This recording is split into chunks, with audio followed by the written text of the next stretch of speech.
گھروں میں پتہ ہی نہیں چلتا کہ کسی کا ڈسیبلڈ بچہ ہے، بڑا ہوتا ہے تو بھی وہ گھر میں رہتا ہے.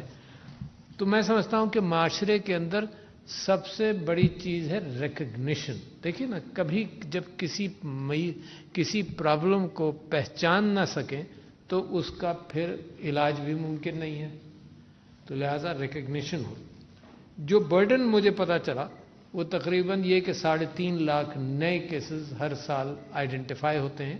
مگر پریشانی کا جو ہمارے ڈاکٹروں نے اظہار کیا وہ اس بات کا کیا کہ یہ ایک پرسنٹیج ہے جو چھپا لیتی ہے، ذکر نہیں کرتی یا ٹیسٹ نہیں کرتی.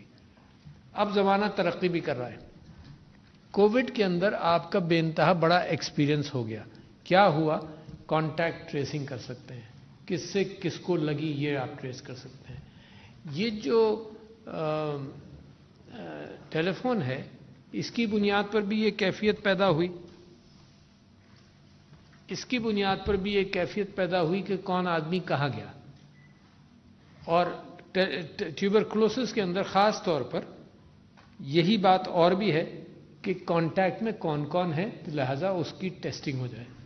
جو میں گیپ سمجھ سکا ہوں اتنی دیر میں وہ یہی ہے کہ جو